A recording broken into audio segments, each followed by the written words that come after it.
Oke, bismillahirrahmanirrahim. Assalamualaikum warahmatullahi wabarakatuh. Selamat pagi Ananda semuanya. Semoga Ananda selalu dalam keadaan sehat walafiat. Amin. Oke, pada hari ini kita masuk ke pertemuan yang ke-13 ya. Nah, masih mengenai materi himpunan. Nah, pada hari ini kita akan belajar mengenai kardinalitas himpunan, himpunan bagian, himpunan kuasa, dan kesamaan himpunan. Nah, untuk yang pertama, kita akan membahas mengenai kardinalitas himpunan. Oke, apa itu kardinalitas himpunan? Kardinalitas himpunan merupakan suatu bilangan yang menyatakan banyaknya anggota dari suatu himpunan. Nah, kardinalitas himpunan itu dinotasikan dengan simbol Na, yang mana N itu merupakan banyaknya anggota dari suatu himpunan, dan A itu merupakan nama dari himpunan yang sedang kita bicarakan. A itu dapat diganti dengan S, P, atau Q, tergantung dari himpunan yang sedang kita bicarakan. Oke, contoh. Jika terdapat himpunan A yang anggotanya terdiri dari 1, 3, 4, 6, dan 7, maka banyaknya anggota dari himpunan A itu ada berapa? Ada 5, yaitu 1, 3, 4, 6, dan 7. Maka kardinalitas dari himpunan A itu adalah 5, yaitu banyaknya anggota dari himpunan A. Ada 5. Contoh selanjutnya, jika terdapat himpunan B yang anggotanya terdiri dari anggur, jeruk, dan semangka, maka banyaknya anggota dari himpunan B itu ada berapa? Ada 3. Yang pertama jeruk, yang pertama anggur, yang kedua jeruk, yang ketiga semangka. Maka kardinalitas himpunan dari himpunan B itu ada 3. Oke. Jenis-jenis himpunan berdasarkan kardinalitas himpunan. Yang pertama, himpunan hingga merupakan himpunan yang banyak anggotanya berhingga atau dapat kita hitung berapa banyaknya. Contoh, misalkan terdapat himpunan P yang anggotanya terdiri dari 7, 9, 11, dan 13. Maka himpunan P ini dapat kita hitung kardinalitasnya berapa, yaitu ada 4. Banyaknya anggota dari himpunan P itu ada 4, sehingga himpunan P itu termasuk himpunan hingga karena dapat kita hitung jumlah anggotanya. Nah, selanjutnya himpunan tak hingga. Himpunan tak hingga merupakan himpunan yang banyak anggotanya itu sangat banyak dan tidak dapat dihitung berapa jumlahnya. Contohnya, himpunan bilangan asli. Himpunan bilangan asli itu dimulai dari 1, ya kan? Nah, dimulai dari 1, 2, 3, 4, sampai seterusnya, sampai nggak terhingga banyaknya, sehingga kita tidak dapat menghitung berapa banyak dari himpunan bilangan asli tersebut. Oke, selanjutnya himpunan kosong. Nah, himpunan kosong merupakan himpunan yang tidak memiliki anggota.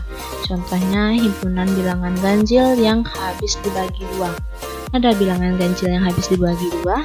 Enggak kan? Nah, himpunan bilangan ganjil itu tidak dapat dibagi dengan 2. Sehingga, himpunan bilangan ganjil yang habis dibagi 2 itu tidak memiliki anggota. Jadi, anggotanya 0.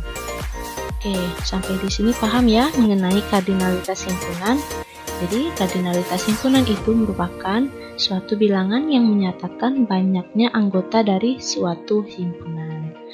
Oke, dan dilambangkan dengan Na. Nah, selanjutnya kita akan bahas mengenai himpunan bagian. Oke. Himpunan A disebut himpunan bagian dari himpunan B jika setiap anggota dari himpunan A merupakan anggota himpunan B dan dilambangkan dengan ini. Dan dilambangkan dengan simbol ini. Oke. Himpunan A disebut bukan himpunan bagian dari B jika ada anggota dari himpunan A yang bukan merupakan anggota dari himpunan B dan dilambangkan dengan ini. Oke. Nah, contoh. Jika terdapat 3 buah himpunan, yang pertama himpunan T, anggotanya terdiri dari 2, 3, dan 4. Himpunan A, anggotanya 2, himpunan B, anggotanya 2 dan 3. Maka, kita dapat lihat di sini, A dan B merupakan himpunan bagian dari T. Karena apa? Karena semua anggota di himpunan A dan himpunan B ini merupakan juga anggota dari himpunan T. Lihat, himpunan A ini anggotanya 2. Nah, 2 ini juga merupakan anggota T, ya kan? Nah, B ini memiliki anggota 2 dan 3. Nah, 2 dan 3 ini juga merupakan anggota di himpunan T, yaitu 2, 3, dan 4. Maka A dan B merupakan himpunan bagian dari himpunan T. Sementara B bukan merupakan himpunan bagian dari A. Kenapa? Karena ada anggota dari himpunan B, yaitu 3 ini. Yang 3 ini bukan merupakan anggota di A. Karena A tidak memiliki anggota yang 3 ini. Oke, jadi B bukan merupakan himpunan bagian A karena ada anggota di B yaitu 3 yang bukan merupakan anggota di A. Oke. Nah, pertanyaan Ibu sekarang, apakah himpunan kosong termasuk himpunan bagian dari sembarang himpunan?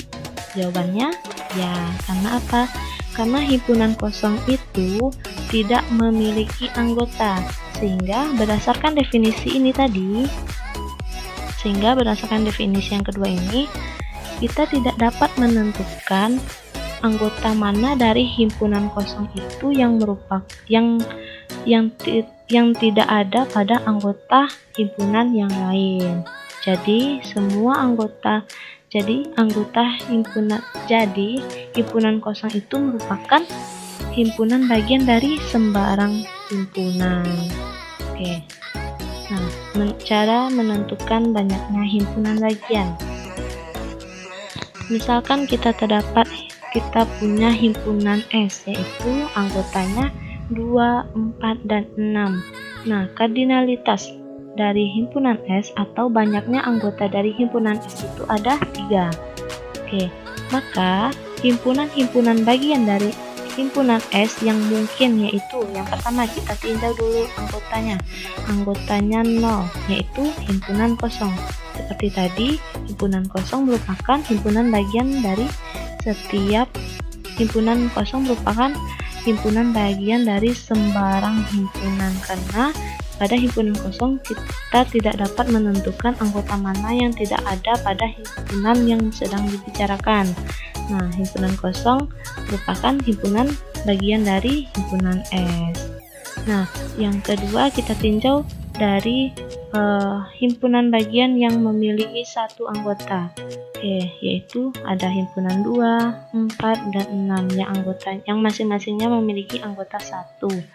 Nah, yang selanjutnya kita tinjau dari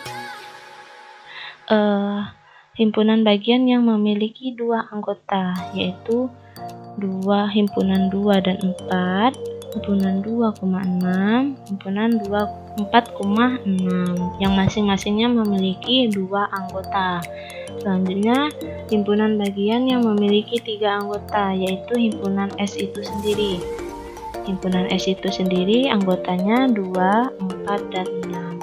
Jadi, jumlah himpunan bagian dari himpunan S itu ada 8. 1, 2, 3, 4, 5, 6, 7, 8. Yang mana setiap himpunan bagian ini memiliki anggota yang sama pada himpunan S, sehingga ke-8 himpunan ini disebut dengan himpunan bagian dari himpunan S, sehingga banyaknya himpunan bagian dari himpunan S ini ada 8. Nah, banyaknya himpunan bagian yang mungkin dari himpunan A dapat diperoleh dengan rumus 2 pangkat NA. Nah, jadi banyaknya himpunan bagian yang mungkin dari himpunan S ini, yaitu 2 pangkat 3. 2 pangkat 3 berapa? 8. Nah, benar ya, di sini 8. Jadi banyaknya himpunan bagian dari himpunan S ini yang anggotanya ada 3, maka dapat kita tentukan dengan rumus ini, 2 pangkat NS sama dengan 2 pangkat 3. Jadinya 8. Oke, contoh yang lain. Sebutkan semua himpunan yang mungkin dari P, himpunan P, yaitu yang anggotanya 2 dan 8. Nah, kita lihat dulu. Himpunan P itu memiliki 2 anggota, yaitu 2 dan 8. Jadi NP sama dengan 2. Maka banyaknya himpunan bagian yang mungkin dari himpunan P adalah 2 pangkat himpunan bagian P. Nah, himpunan bagian P sama dengan 2 pangkat 2, yaitu 4. Nah, apa saja himpunan-himpunan bagian dari himpunan P itu? Himpunan bagian dari himpunan P ini yaitu himpunan yang anggotanya, yaitu yang pertama himpunan kosong. Himpunan kosong merupakan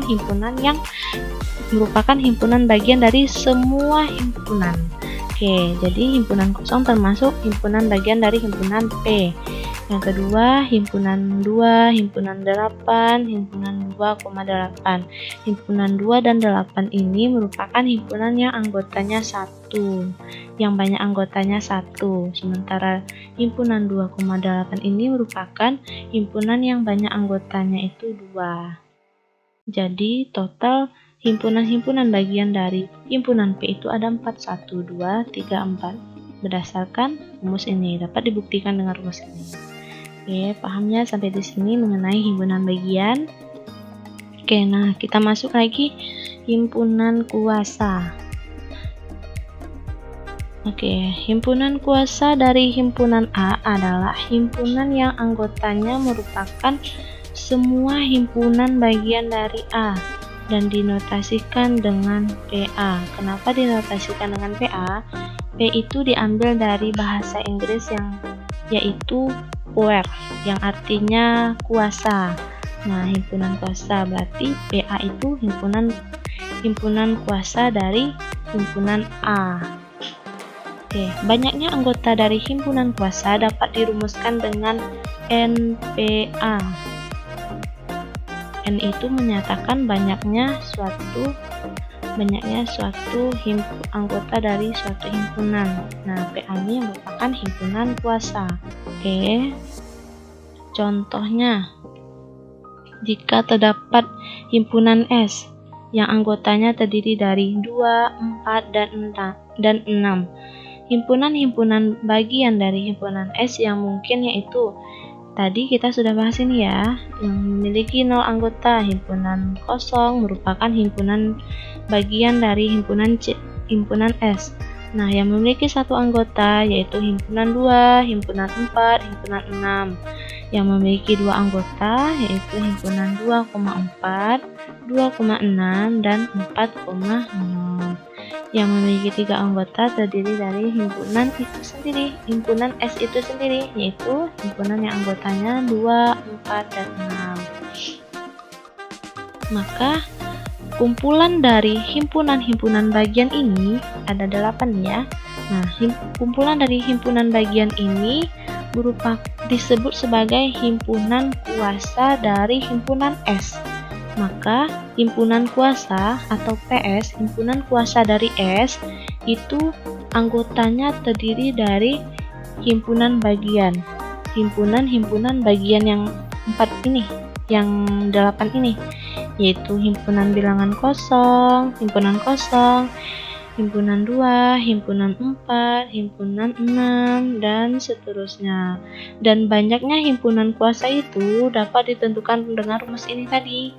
Nah, rumusnya itu NPS sama dengan banyaknya anggota dari himpunan kuasa itu sama dengan 2 pangkat kardinalitas himpunan, banyaknya anggota dari himpunan S. Nah, banyaknya anggota dari himpunan S ini ada 3 tadi kan.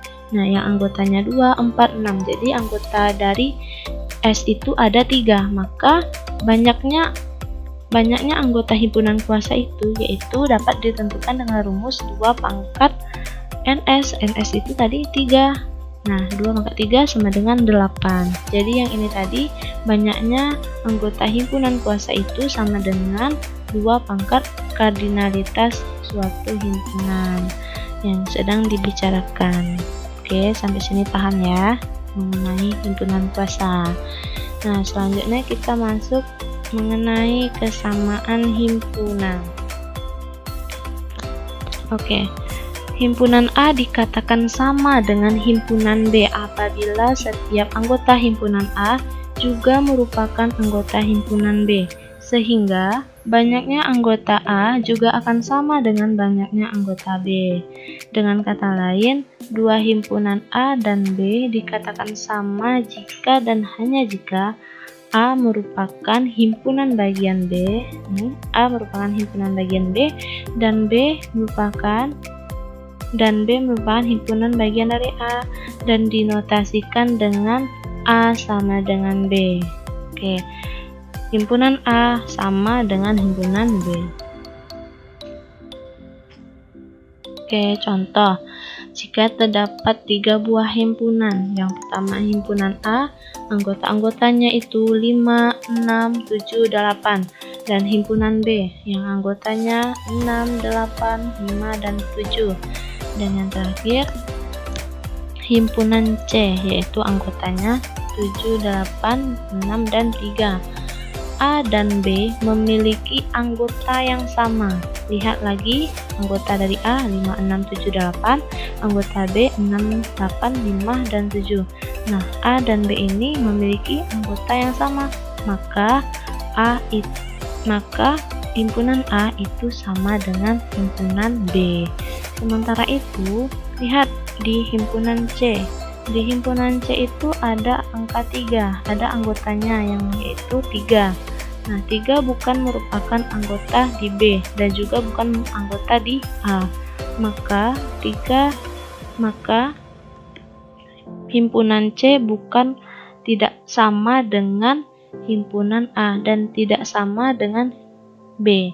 Jadi himpunan C tidak sama dengan himpunan A dan himpunan C tidak sama dengan himpunan B karena terdapat anggota C yaitu 3 yang bukan merupakan anggota dari A dan bukan merupakan anggota dari B, sehingga A tidak sama dengan C, B tidak sama dengan C.